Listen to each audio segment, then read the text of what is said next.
పుంగనూరులో 6 ఏళ్ల బాలిక హత్య కేసును పోలీసులు ఈ కేసులో 3 నిందితులను అదుపులోకి తీసుకున్నారు. 2 మహిళలు, 1 యువకుణ్ణి పోలీసులు అదుపులోకి తీసుకున్నట్లు హోంమంత్రి అనిత ప్రకటించారు.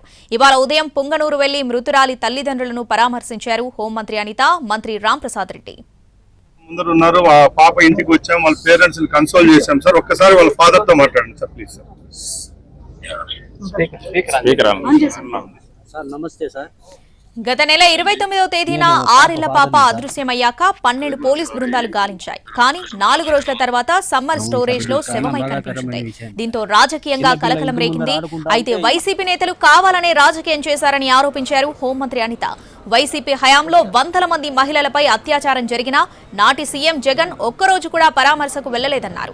ఇప్పుడు చిన్నారిపై ఎలాంటి అత్యాచారం జరగలేదని, చిన్న గాయం కూడా కాలేదని పోస్టు మార్టం రిపోర్టులో తేలిందని అన్నారు అనిత. పాప హత్య బాధాకరమని, ఈ కేసులో నిందితులకు కఠిన శిక్ష పడేలా చూస్తామన్నారు. ఇంతమంది అమ్మాయిల మీద అత్యాచారాలు జరిగినాయి, మీరు ఎటువంటి యాక్షన్ తీసుకుంటున్నారంటే ఒక్క రోజు దాని గురించి మాట్లాడే సందర్భం లేదు. ఈ రోజు కావాలని ఇక్కడ రాజకీయం చేయడానికి ఆ పాపం ఆ పిల్ల అత్యాచారం జరగలేదు, నా పిల్లకి మామూలుగా చనిపోయింది, అతి క్రూరంగా చంపేశారని నా తల్లిదండ్రులు బాధపడతా ఉంటే, లేదు అత్యాచారం జరిపి చంపేశారు అంటే ఈ రకంగా వాళ్ళు అది కూడా రాజకీయం చేయడానికి చూస్తున్నారు.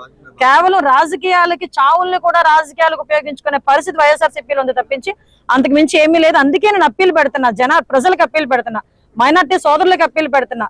మీరందరూ కూడా ఒక్కసారి ఆలోచించండి. సంఘటన జరిగిన తర్వాత ఎంత తొందరగా రియాక్ట్ అయ్యారో పోలీసులు కూడా.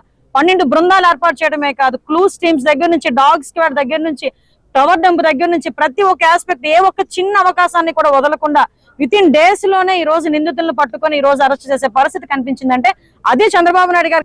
సమ్మర్ స్టోరేజ్ ట్యాంక్ లో మా పాప చూడలేని స్థితిలో, మేము కూడా చూసుకోలేదు మా పాపని, అంత దారుణంగా చేసి చంపి లాస్ట్ కు ఈ మాదిరిగా చేసినారు. దయచేసి వాళ్ళందరినీ కఠినంగా శిక్షించాలని, మరియు చిన్న పిల్లలకు ఎవరు ఈ విధంగా చేయకుండా, ఇంకా మీద ఎవరు పిల్లలైనా ఒకటే, దయచేసి ప్రభుత్వం వారు, సీఎం గారు మేము చేస్తారనే నమ్మకంతో ఎంతో ఎదురు చూస్తున్నాము.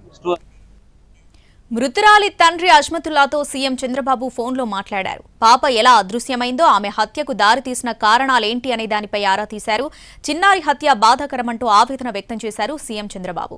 ఈ కేసులో నిందితులను కఠినంగా శిక్షించాలని కోరారు. మృతురాలి తండ్రి అజ్మతుల్లా, ఘోరాలకు పాల్పడే వారిని తప్పనిసరిగా శిక్ష పడేలా చూస్తామన్నారు సీఎం చంద్రబాబు. చాలా బాధాకరమైన విషయం సార్. చిన్నపిల్ల ఇంటి ముందర ఆడుకుంటా ఉంటే ఈ మాదిరి జరిగింది సార్. మీ మీద